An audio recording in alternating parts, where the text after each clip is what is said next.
Bueno, hoy vamos a hablar sobre el efecto sonoro.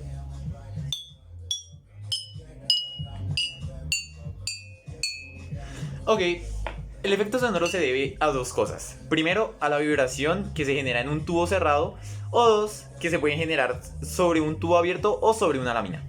¿A qué se debe esto?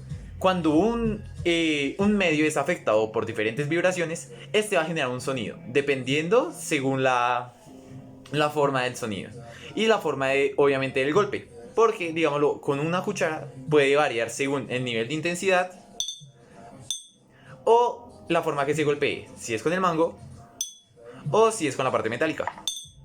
¿A qué se debe esto? Cuando se varía el nivel de intensidad, eso va a hacer que básicamente también varíe todo: la frecuencia, la longitud de onda, ya que no sabemos como tal el nivel de intensidad que estamos aplicando, no sabemos como tal la forma en la que estamos golpeando y la dureza del material.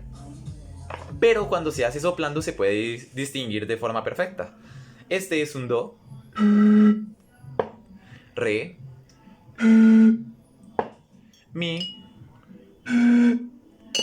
fa,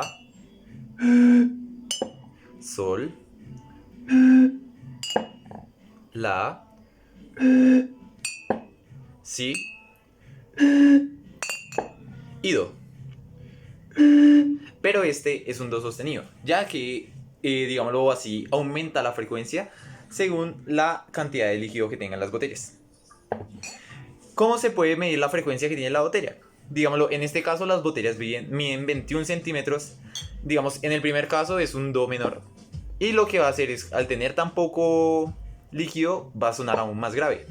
¿Por qué se debe esto? Al uno tomar la medida de la botella, digamos, esta mide 21 centímetros, pero al restarle esto es lo que nos va a indicar cómo se puede hallar la frecuencia según la longitud que hay desde donde comienza el agua hasta la parte principal de la botella. Y así con cada una de ellas. Va variando según la cantidad de líquido que tenga en su interior. Cuando uno sopla se genera un efecto sonoro de salida de aire. Porque cuando uno choca, o bueno, cuando uno emerge el aire hacia adentro de la botella, lo que va a buscar es inmediatamente salir. ¿Por qué? Porque al chocar contra el agua va a generar una vibración tanto en el agua como en la botella. Y va a variar según el nivel de intensidad. Bueno, no varía según el nivel de intensidad, ya que si uno lo sopla de manera fuerte, esta es la forma fuerte, o de manera suave, lo único que nos va a hacer variar, en este caso, es el sonido. Básicamente el sonido va a ser aumentado o va a ser disminuido. Pero se ve básicamente por el efecto de salida de aire que se está generando en la botella. Otra de las cosas es la frecuencia o la longitud de onda que se puede generar. Digamos, en este caso se va a generar una longitud de onda mucho más larga y en este se va a generar una longitud de onda mucho más corta. Pero esto es inversamente proporcional con la frecuencia. A una longitud de onda mayor, digo menor, una frecuencia mayor. Digámoslo, acá hay una longitud de onda menor, pero hay una frecuencia mayor, por eso es que suena tan agudo.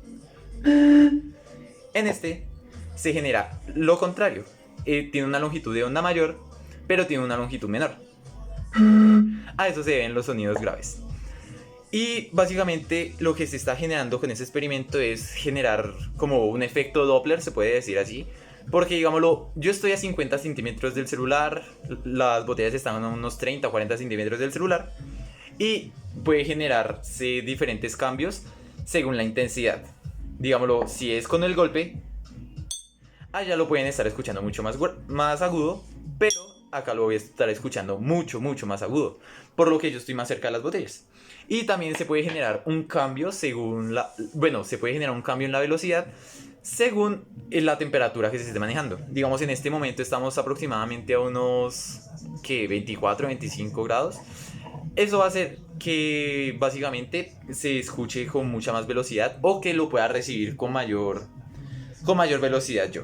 Entonces, eso es todo sobre efecto sonoro. Muchas gracias.